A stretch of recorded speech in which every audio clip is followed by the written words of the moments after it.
Welcome to Season 2 of the Cath Vincent Show, and once again we have a fabulous lineup of guests to energise and inspire you. It's time to wake up your wow with your host, international award-winning speaker, Cath Vincent. On the show tonight, we hear from renowned stem cell biologist and health pioneer Bruce Lipton, who will tell us how to live a healthy and truly blissful life. Dr. Leanne Lawrence tells us how guided meditation can reduce stress and improve sleep patterns. And social media guru Juanita Furi shares practical tips for making your business work online. And in the Wild Records music slot, we hear from 15-year-old Shania-Lee Sadie. All this and more to wake up your wow. So Bruce, I am so excited that you're here with us today. I am also very excited because I love the audience here, and all the people in your community are the new creators of the world, of the future that we're experiencing. Well, you are renowned for being one of those pioneers because you championed the idea that it's actually our beliefs, not our DNA, that affects our biology.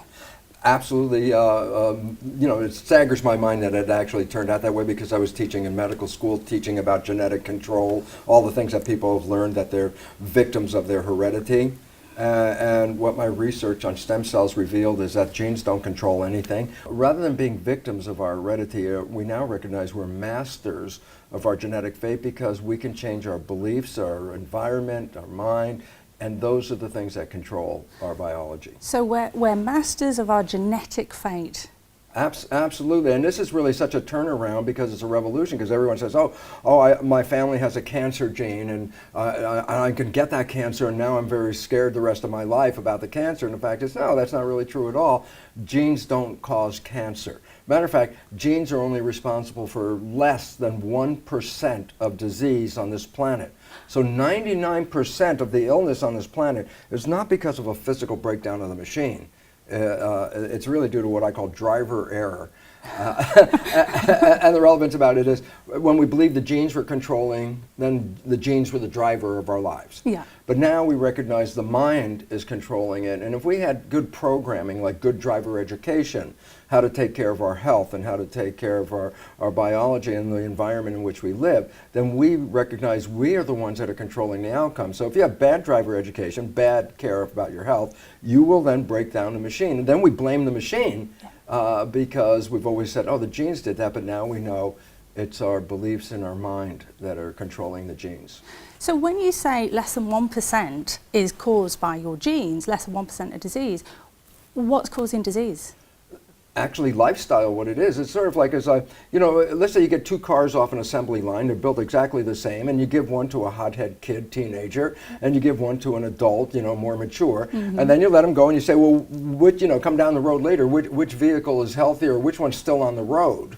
And you'll find that the hothead teenager car will be more likely to be in the junkyard faster than the other one. I say, well, what's the difference? I say, well, the body is a vehicle, and we are driving the vehicle. If you don't know how to drive in harmony with your biology, you don't have good driver skills, that causes a breakdown of the machine. And up to now, we've been blaming the breakdown as a consequence of a defect in the mechanism. Yeah. When in fact, no, you're just inappropriately driving it. Okay, so how do you get to be a really good driver of your biology? Well, the first thing is to be aware that your thoughts and your beliefs and how you interact with the world are actually affecting your genetic expression. Yeah. And it's really this whole mind-body thing. And for years, conventional science, which I was a part of, really just poo-pooed the idea of mind-body. But now we recognize the real control comes from when you have a thought in your mind, your brain releases chemistry. Yeah. Okay? So like emotions, for example, if you have a thought of being in love, you can feel the wonderful glow and the chemistry, because the brain is releasing chemicals that complement love. But if all of a sudden something shocks you or scares you, for that moment, you can feel the chemistry in your body change as you can feel butterflies in the stomach, or weird, or some kind of tingly in your body when things aren't working right. I say, yeah, because when the brain is in fear, it releases all different kinds of chemicals. So your body is responding to the chemistry of your thoughts. And most of us, and the issue is now clear, 90% of the illnesses, or 90% of the reasons why people go to a doctor is now due to stress. And stress is like driving your car with one foot on the brake and one on the gas. You're going to break something. Yeah. Yes. So if your mind can control your biology, how do you change your thinking to be positive? Well, this is the biggest issue, is because we're very confused. When we say the mind, it's actually two parts. There's a conscious mind, which is connected to you as your personal identity, maybe the seat of your spirit, the conscious mind. It's creative. And there's the subconscious mind, which is 90% of the brain, but that's more habit. Yeah. And the issue about it is we believe that, I'm running my life with my creative mind, which is the one with wishes and desires. So I say, Cath, tell me what you want out of your life. And if you give me, I want to be healthy, I want to be in a great relationship, I want a great job, I go, that comes from creative thinking, conscious mind. Well, unfortunately, science has now revealed that we are only using the conscious creative mind 5% of the time, and 95% of our biology is coming from subconscious programming. And that programming came into our lives before we were 7. Right. The story I tell in lectures very quickly is I say, well, I'm sure you were familiar with a friend when you were growing up. You knew your friend's behavior very, very well, and you happen to know your friend's parent. And one day you see your friend has the same behavior as their parent, and you get all excited. You want to tell somebody, you go, hey, Bill, you're just like your dad. And then you back away from Bill. Bill goes totally ballistic, says, how can you compare me to my dad? And everyone laughs, and I go, well, it's a funny story. It's the most important story in the whole world because, number one, we are all Bill. Yeah. Meaning, Bill, everyone else can see that Bill is behaving like his dad. The only one who doesn't see it is Bill. And I say, well, how does that work? And the answer is because he downloaded the behavior from observing his father before 7. And then 95% of the day when his mind's thinking, he defaults to the behavior that he got from his father. So he's playing his father's behavior, but he's the one that doesn't see it. And the reason is why? Because the only reason he's playing it is he's not paying attention because he's thinking. So he's the only one that doesn't see he's doing this behavior. And I go, well, we're all Bill. And what it means is 95% of the day, we're operating from programs that we got before 7 years of age, which came from other people, observing other people and downloading their behavior. Yeah. And then we worry about, well, how come my wishes and desires that I seek every day when I wake up and want to go forward in the world, I have a hard time getting there? And the answer is because 95% of the time you don't see, you're sabotaging yourself with behavior that will not support that destination. So suppose you wake up and you go, oh my goodness, I've turned into my mom or my dad or whoever, and I can see that I'm doing it. Yes. Isn't that annoying? I know. How do you stop yourself from doing that? Well, the first thing is becoming consciously aware. As you said, I observed myself doing it. Well, the subconscious mind is the habit mind. Yeah. Okay, so it's you learn a habit, and then when you repeat and repeat, it will just download the behavior. So guess what? Every time you observe yourself behaving like your mom, let's say, you say, oh wait, stop, that's not what I want. And what you're going to do is you're going to change the direction of that thought. Yeah. Every time you catch yourself doing that, it's like learning from a repetition. Right. And after a number of times of doing that, the mind will not automatically play that behavior because it already knows the moment you play it, you're going to want to change that behavior. So it acquires a new habit. The new habit is, before playing that behavior, it will redirect itself to whatever the new program you were looking for. Right. So in the same way that you can start a new habit, which is not behaving like your mum or your mom, as you say, you can also do the same and impact your health. In every level, and this is the most important thing. As I said, we have been programmed to believe that when we have an ill health problem, a dis-ease, we've been programmed to believe that we're victims of a machine going out of control. Yeah. And now we have to turn that whole thing around and say, wait, I am in control of this machine. Yes. And that I can change it at any time if I become conscious of it. And it's very interesting because, as I said, on a regular day-to-day life, 95% of the day we're operating from programs that we got from other people. And then I say, there's one time in your life where you actually don't do that. And I say, well, when is that? And I say, when you fall deeply in love with somebody. Aww. That's the beginning, called the honeymoon. And I say, well, what's unique about the honeymoon? Well, recognize this. When people fall in love like that, number one, they become very healthy. We always say, oh, look, they're in love. See how they glow. You look great. Yeah, exactly. And it's like, well, why? Because the mind in love releases chemistry that supports health. Yeah. That's why love encourages health and love heals, okay? Yeah. And what we also find out is that when people fall in love, that's the one time that they stay mindful. They don't start thinking a lot. And I said, well, what happens then? Well, if you're not thinking, then your conscious mind is the one that's controlling. And I said, yeah, but that's the one with wishes and desires. So I say, so what happens when two people fall in love and at that moment stop playing the programs that have been limiting? Yeah. Okay? They both are now playing wishes and desires together. I say, well, what manifests from that? And the answer is heaven on earth. That's what the honeymoon is all about. Yeah. And all of a sudden I say, well, look, no matter how crummy your life was up until the moment you met this person, boom, your life changes. And I go, what's different? You stop playing the negative programs that were playing invisibly and sabotaging you. And so the first time in your life, you're operating without the program. And guess what you created? Heaven on earth. So how do you stay in love? Because people, that honeymoon phase, and actually it's in your book right here, The Honeymoon Effect. Yeah. It's a short phase sometimes. Well, it's a short phase, but there's a very logical reason. The answer is this. When I first fall in love, I stay mindful because that person that comes into my life, why should I let my mind wander when my whole life I was looking for this person? This person shows up. And it's like, well, why should I let my mind wander? They're right here. So we keep our mind present, and that's why we stay conscious and we're not defaulting. But then, regardless, life is still going on. Even if you fall in love, you still have a job, you have chores, you got bills to pay, things to do. And why I say, why is that relevant? Because the moment that those things start crowding in on your mind is the moment you default back to the old behavior. And remember, that subconscious behavior that you got from other people did not play during the honeymoon because you were playing from wishes and desires. Yeah.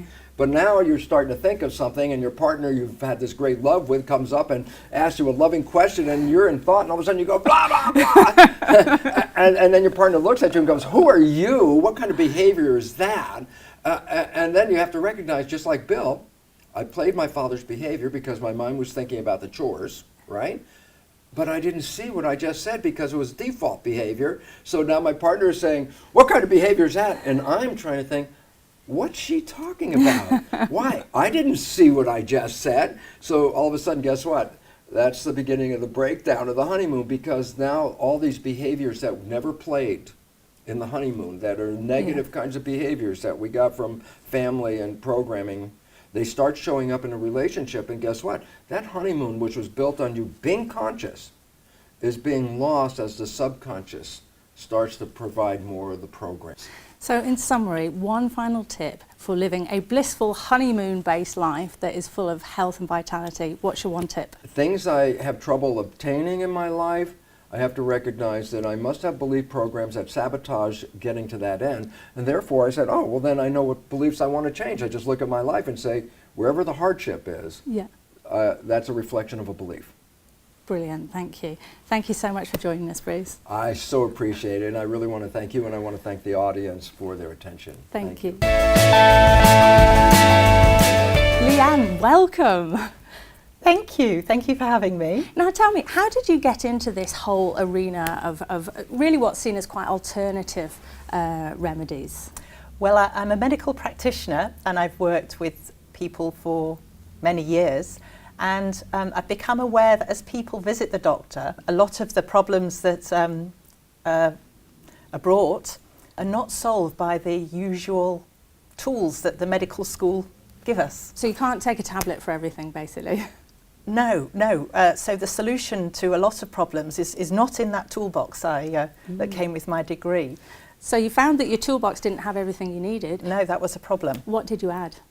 Well, only when I became stressed myself did I become aware of guided meditation for helping reduce stress. And what was the turning point for you where you think, well, actually, there's really something to this? Well, I went for stress reduction. That's always a bit difficult to measure because the moment things become easier, we instantly forget how bad they were. Yeah. And so we can forget the improvement. But I also asked for help with snoring. Oh. You can actually solve snoring this way? Well, I'm going to sort this out, actually, husband. The audience is captivated. So I tried different things, but I thought, I'll add it to the therapy. And within one session, I noticed that all of these muscles, which are, especially when you're asleep, under the control of the unconscious part of the brain, were tightening it up, as if in me they'd been lazy. So what was the process that you went through, the therapy, that led you to be able to solve snoring? Just allowing someone to relax and allow the brain to begin to work differently, allow the secretion of the chemicals that are wanted, that have been requested. It's as simple as that, really. So basically, when Bruce was talking about how your mindset can control your health, guided visualization is actually a tool to change that blueprint he talked about. Well, for a start, I completely agree with what he said. And yes, I believe guided meditation is one of the stronger tools. And your work with guided meditation has led you to actually work with children as well. How does that work for them? Well, thinking particularly about bullying, where children can be vulnerable to hurtful words and no end of rationalisation about, oh, ignore it, it's just hurtful words, is going to stop their chemistry becoming involved in the bullying. And so through this technique, a child can get sort of an invisible protection whereby words are stopping before they're affecting their biology. So the words are heard, the child is aware of the words, but it's just no longer affecting them as it used to, and sort of releasing them from that bullying cycle. Yeah, absolutely. And you've actually put a lot of this intelligence into a book. Tell me about the book. Well, I'm very excited to condense the knowledge, because as a practitioner I can only talk to one person in front of me. I thought, this is not fast enough. And so I'd like families to use the book and see what they think. So it's designed for bedtime use. Parents can read it to their own children. So an opportunity for social interaction, that's really good. And also help settle the child to sleep, help the child learn to sleep, because sometimes sleep problems disturb the whole of the family's running, so to help the family run more smoothly and hopefully calmer children. And your work's not just for children though, so have you got something for us to reduce our stress levels? There are products coming online, and the first products are to help people going to hospital for scans, so to relax somebody for an MRI scan or a gastroscopy or colonoscopy, so something to help doctors. I actually felt stress go through my body when you said that. I'm like, oh, no, gastroscopy. Yeah, so that would be awesome. And that's a free download? Those are on the website. Yeah. And so where can people go to find out more? Well, I'd love people to take a look at my website and take advantage of the free download, Relax to Sleep. So an MP3 download to help people relax. Brilliant. And if you're going to play the download, how long does it take to listen to? 15 minutes, but please don't listen in a car operating machinery, because it can be very powerful. Okay, so it's a bedtime ritual, takes only 15 minutes out of your day, and it really will kickstart those positive benefits that we already heard Bruce talk about. Yes. Thank you so much, Leanne, and thank you for making those downloads available for our stress reduction. That's awesome.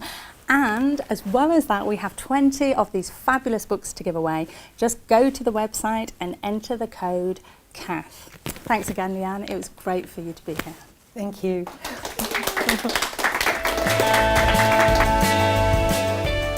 Next up, we have Juanita Furey, who organises New Zealand's social media conference, and she's an online business specialist. Juanita, thanks for joining us. Cath, thank you so much for having me here, and thank you to the audience for having me here too. So there seems to be a lot of pressure these days to have a presence online, and a lot of people aren't really doing it very well. Yeah. I think that people have moved on from the you have to be online, because you really do if you have a business. But yes, a lot of people don't do it very well. So you think about everybody wants to be on all the social channels, and then they're not consistent. They don't really post, they don't really engage, they don't really interact with their customers. And that's pretty much one of the biggest problems that happens with customers online. So let's take it step by step. Yeah. Firstly, most people have a website. What advice would you give people about their website, first of all? Yeah. I think the first thing is make sure that your website is mobile compatible. Oh, yeah. Yeah, mobile responsive is what we say.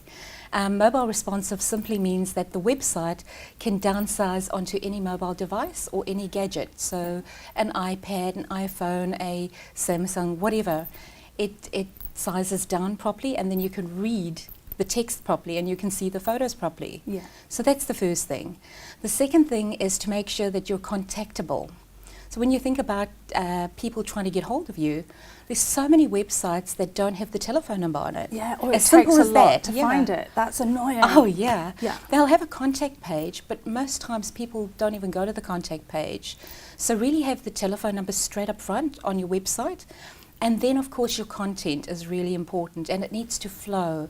Think about your website as a shop, you know, the online shop. And if somebody was coming to your shop that was a brick and mortar store, they'd be walking through it and they'd be looking for certain things, and it would be organized a certain way. Well, that's what your website should look like. And then, so that's your website. That's just tarting your website up a little bit to make Yes. it actually worthwhile. Then with social media, we touched on starting with just one rather Yeah. than being All over. Yeah. If you've got a younger crowd, and this does depend on your audience and your tribe, we call them tribes online now. So if you have a younger crowd, for example, say 18 to 25-year-olds is your customer base, be on Instagram. Instagram is one of the fastest growing social media channels. If you sell crafts, for example, be on Pinterest. And you can sell anything on Pinterest that you want to, but you really need to know where your tribe hangs out, and then you go to that social media channel and try and be good at it. Right. Try and be consistent with it. Okay. And so when you think about something like Facebook, I mean, really, most people seem to just be posting their holiday snaps. Is there Yeah. really any value in that? I think it's about creating a personality, an online presence. So the real first step to take when you're doing social media is to understand what your strategy is. Yeah. And then to understand how does that align to your actual business strategy. Because you can't have, you can't be just posting randomly. Yeah. So you've really got to have it aligned to your business strategy. But I'd say to you, people also want to know that there's a real person behind your company if you're running on a company page. And yeah, posting the holiday snaps are not necessarily a bad thing as long as you're adding the whole, or you're giving it a bit of a little business bent, or you know, you're making sure that people know that there's a real person. Yeah. And how often would you post on Facebook or? Oh, so to be consistent on Facebook, you at least need to post once a day. Wow. At least. They say 3 times a day is pretty good for posting. 3 times a day? Yeah, the newsfeed changes every 2 hours on Facebook. Yeah. So it depends on how often people are, your tribe, your people are sitting on Facebook, and how often they're there. Yeah. Will depend on whether they see your post or not. Facebook have what they call algorithms that change. It's called edge rank, so it changes, you know, what people can see and what people can't see. Right. Okay. So- And tell me a bit about the social media conference. How did you decide to organise that? Well, we started it last year, really to engage small to medium business owners. There's a lot out there for people that are actually in the social media world, you know, social media managers.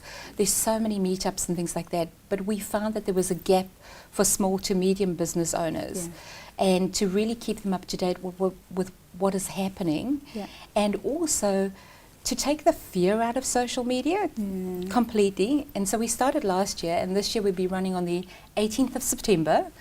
And I'm very excited to say we've got Anna Stretton talking. How exciting. And we have, we've got Google talking, we've got Facebook, and there are a few more speakers that need to be confirmed, and I'll be talking, so we'll look out for that. Awesome. So there'll be lots to learn at that event. Absolutely, Yeah. absolutely. There'll be heaps to learn at that event. Brilliant. And can you give us one final tip before you go? Out of all of that intelligence, what one thing should people do? The one tip is to make, oh gosh, the one tip is just not enough. Can I say to you 2? Okay, I'll give you 2. The one is to make sure that everything aligns with your strategy as a business owner. And the second is to be consistent and be authentic. Yeah. I think that was 3. That was nearly 3. Brilliant. But that's okay. Thank you so much for all your tips. Thanks You're so much. welcome. Thank you, Cath. Thank you. That was brilliant. Jesse Wild is here. Jesse, welcome. Great to be back. Great to be back for the new season. And tell me, who is recording in the studio right now? We have a great singer-songwriter named Shania-Lee Sadie. And what can you tell me about Shania? Well, she's 15 years old. Wow. She's from Albany here in Auckland. Goes to Rangitoto College. Wonderful songs, great guitar playing, and a beautiful voice. Ooh, can't wait. Let's hear from Shania. Let's do it.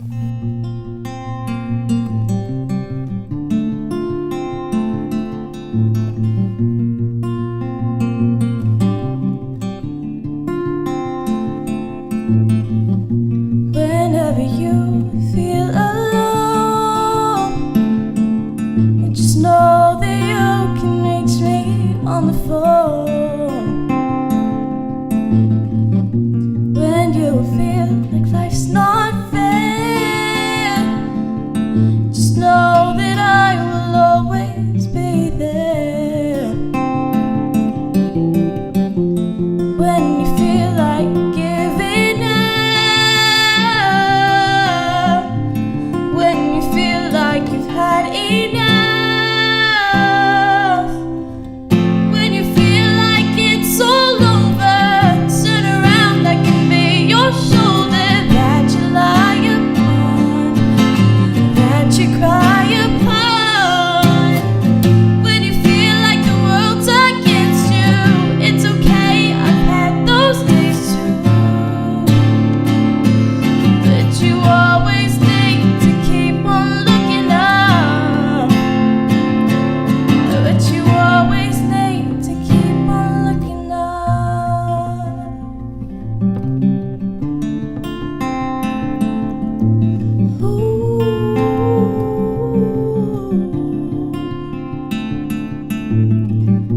I know just how you feel when you look around and you're not there. There's a crowd, but you're alone, standing in the middle, wishing you were home.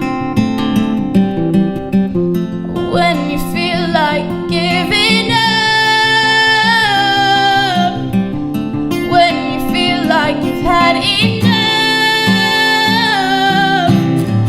when you feel like it's all over, turn around, I can be your shoulder that you lie upon, that you cry upon.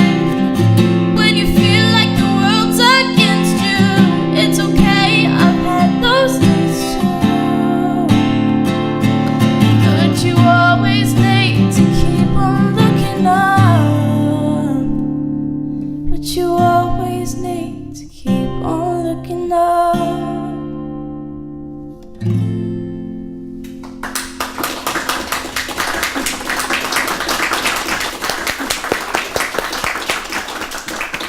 Fantastic. Thank you so much. Now, you wrote that song, I did. and how did you come to write it? A little while ago last year, I had this very close friend that had moved from another country, and he had felt like no one would remember him if he went back.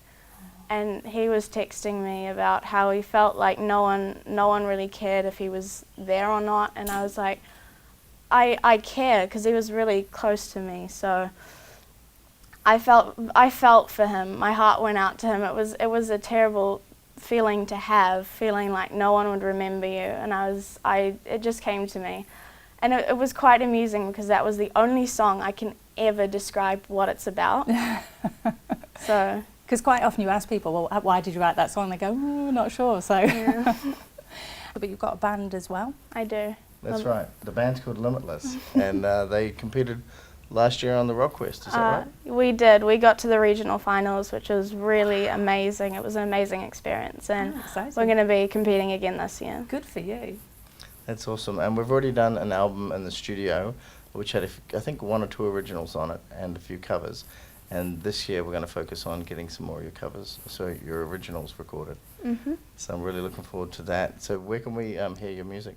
My band and I have a YouTube channel, Limitless NZ. So we have a few videos, covers up there. Fantastic. Check that out. And you guys have also got a Facebook page? We do, Limitless NZ. Yeah, we all have to be on Facebook. We learnt that today. Excellent. So thank you very much for coming in. It was beautiful music, and I'm really looking forward to hearing more. Thanks so much. Thanks for having me. My thanks to all my special guests, to Bruce, to Leanne, to Juanita, to Shania, and our very own Jessie Wild. And until next time, don't wait to wake up your wow. Wow, okay, so I didn't expect you to stop then. I could have gone another 12 hours. But I know, I'm like, this is easy.